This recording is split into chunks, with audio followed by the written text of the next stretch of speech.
Salam sepak bola, teman-teman netizen atau warganet yang saya hormati semuanya. Welcome back ke konten terbaru dari channel YouTube Triple B. Dan di konten terbaru hari ini sudah jelas dan pasti dan sesuai dengan permintaan dari teman-teman yang merupakan fans dari Persib Bandung, saya ingin memberikan analisa dari dua pertandingan Liga 1. Yang pertama antara Dewa United versus Borneo FC yang berakhir untuk kemenangan Borneo FC dengan skor tipis 0-1, dan yang kedua antara Semen Padang versus Persib Bandung yang berakhir untuk kemenangan Persib Bandung dengan skor telak 1-4. Dengan hasil akhir ini teman-teman, berarti untuk sementara memang Persib Bandung masih berada di posisi puncak klasemen Liga 1, tetapi sekarang selisih poinnya dengan Dewa United yang untuk sementara masih berada di peringkat nomor 2 adalah 8 poin. Dan selisih poin Persib dengan Persebaya Surabaya yang untuk sementara masih berada di peringkat nomor 3 adalah 10 poin. Tetapi jika Persebaya Surabaya besok malam bisa menang melawan PSIS Semarang, maka Persebaya Surabaya akan menggeser Dewa United dan akan naik ke peringkat nomor 2 dengan selisih 7 poin dari Persib Bandung. Jadi yang saya harapkan di pertandingan besok malam, Persebaya juga bisa meraih kemenangan agar persaingan di papan atas Liga 1 untuk bisa menjadi juara semakin seru.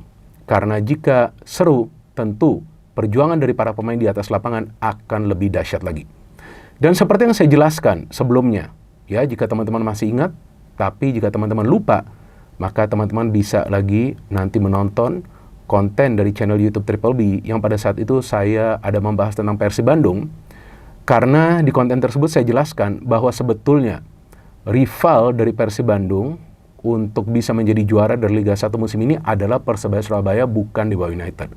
Karena feeling saya pada saat itu nanti Dewa United akan tersandung. Dan ternyata betul yang saya katakan terjadi, ya kan? Sebab di pertandingan semalam yang saya juga yang siaran itu di Indosiar kan, Dewa United versus Borneo FC, Dewa United tidak bisa mencetak 1 gol pun dan menyerah dengan skor 0-1. Padahal kita sama-sama tahu bahwa untuk saat ini atau sementara ini Dewa United adalah tim paling produktif dengan 54 gol ya secara total dari 27 pertandingan. Nah bener gak tuh? Wah bener kan?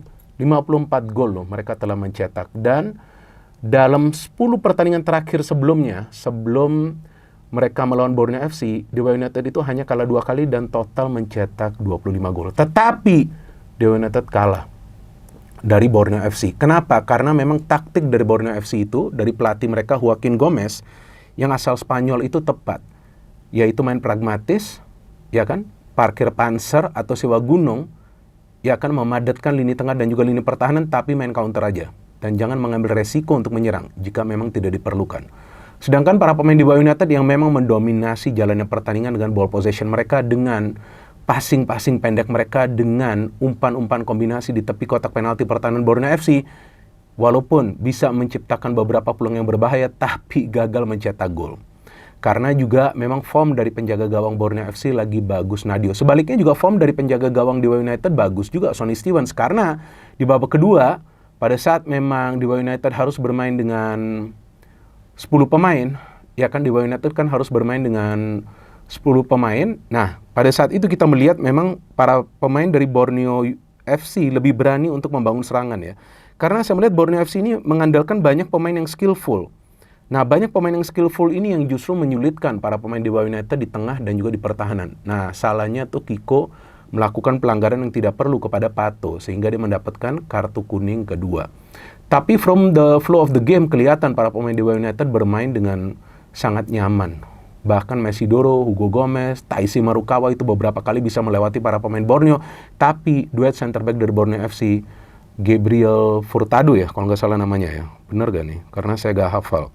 Nah, kita melihat bahwa Christoph bersama Gabriel Furtado. Nah, betul kan, Gabriel Furtado ini dua center back yang memang sangat kuat, sehingga crossing-crossing yang masuk bisa mereka halau semua.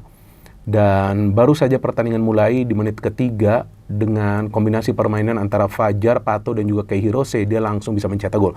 Sebetulnya kan gol ini dicetak di menit-menit awal ya, artinya waktunya masih banyak. Cuma para pemain Dewa United ini skema permainannya sudah kebaca, yaitu mereka akan mengandalkan Hugo Gomez untuk direct passing, ya kan, dari lini tengah mengandalkan Mesidoro dan Taisi dengan skill individu mereka dan memanfaatkan lebar lapangan. Nah, inilah yang dilakukan oleh para pemain Borneo FC dalam bertahan, yaitu mengawal daerah, yaitu menutup ruang. Sehingga umpan-umpan terobosan dari para pemain Dewa United itu tidak bisa nyampe ke lini serang mereka. Maka itu Alex Martin hanya bisa mendapatkan 2 peluang. Salah satunya itu di babak pertama yang shooting dia terkena mistar gawang. Namun di babak kedua saya melihat koordinasi di antara para pemain Borneo FC itu walaupun pada saat mereka unggul dari segi jumlah pemain ya sangat konsisten. Artinya mereka tetap bermain dengan koordinasi yang rapat di tengah dan juga di pertahanan. Padahal bisa saja ya mereka bermain lebih menyerang, tapi tetap saja permainan pragmatis itu mereka pertahankan, tapi mereka memang lebih leluasa pada saat counter. Maka itu jumlah peluang dari Borneo FC jauh lebih banyak di babak kedua. That's why Sonny Stevens juga melakukan 3 saves yang krusial untuk menggagalkan tambahan gol dari para pemain Borneo FC. Tapi Borneo FC memang adalah tim yang sulit diprediksi ya permainannya, karena sebelumnya juga mereka kalah lawan Biak, lawan Persis Solo, tapi tiba-tiba lawan Dewa United, tim yang lagi on fire, mereka bisa meraih kemenangan, dan saya pikir mereka layak meraih kemenangan karena taktik mereka jauh lebih unggul. Dan sekarang saya ingin membahas pertandingan kedua antara Semen Padang versus Persib Bandung. Kenapa saya membuat konten ini terlambat? Karena saya harus menonton ulang pertandingan ini. Kan nggak live semalam, dan saya pada waktu sebelumnya atau pada mulai pukul 8 ya kan 20.00 waktu Indonesia Barat kan saya siaran tuh Dewa versus Borneo FC. Dan pada saat saya balik ya Persib Bandung tuh sudah mau selesai pertandingannya karena kan live delay ya. Maka itu saya baru nonton tadi siang nih tayangan ulangnya, saya nonton full. Dan ya seperti yang saya katakan sebelumnya teman-teman, bahwa yang bisa menggagalkan Persib Bandung adalah para pemain mereka sendiri jika memang mereka menganggap remeh tim lawan. Dan menariknya Persib ini dalam 2 pertandingan terakhir ini mereka bisa menang dengan skor yang telak, ya kan 4-1. Artinya finishing dari para pemain Persib sudah jauh lebih baik, karena saya melihat masalah Persib memang masih berada dalam finishing touch, dalam penyelesaian akhir. Maka itu yang saya katakan di review dari pertandingan sebelumnya lawan Persik Kediri, bahwa seandainya para pemain Persib bisa melakukan finishing dengan baik, seharusnya Persib itu sudah menang dengan jumlah gol yang banyak. Ya bisa juga 8-1 atau 10-1. Karena banyak sekali peluang dari para pemain Persib. Itu juga yang terjadi di pertandingan semalam kan. Karena kalau kita melihat di pertandingan semalam, sebetulnya Persib mendominasi jalannya pertandingan. Ya kan, David da Silva sudah merebut bola dari kaki pemain Semen Padang. Kalau nggak salah namanya ini ya, Reksa ya, Bima Reksa. Tapi dia tidak bisa melakukan penyelesaian akhir.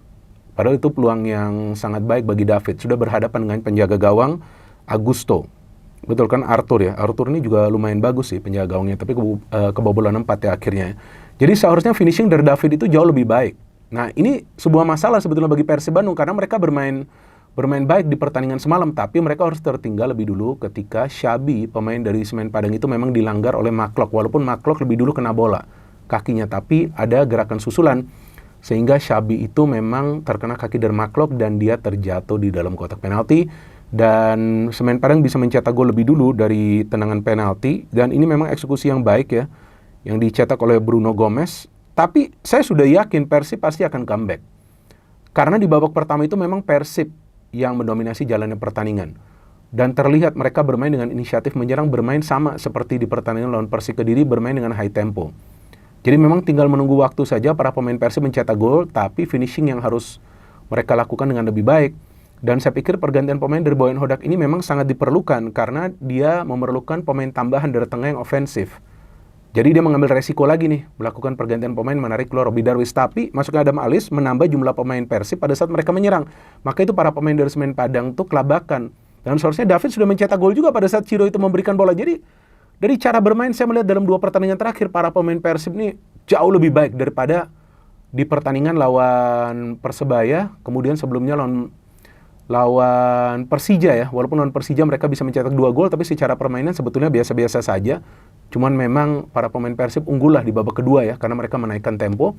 Tapi dalam 2 pertandingan terakhir ini kelihatan banget, cair banget permainan di antara para pemain Persib. Maka itu mereka bisa menciptakan banyak peluang dan mencetak banyak gol. Itu David seharusnya sudah mencetak gol. Enak banget itu bola yang dia dapat. Tapi memang Ciro lagi on fire di pertandingan ini. Ya, Ciro ini ada di mana-mana. Jadi pada saat Ciro itu bergerak, para pemain Semen Padang juga teralihkan fokusnya.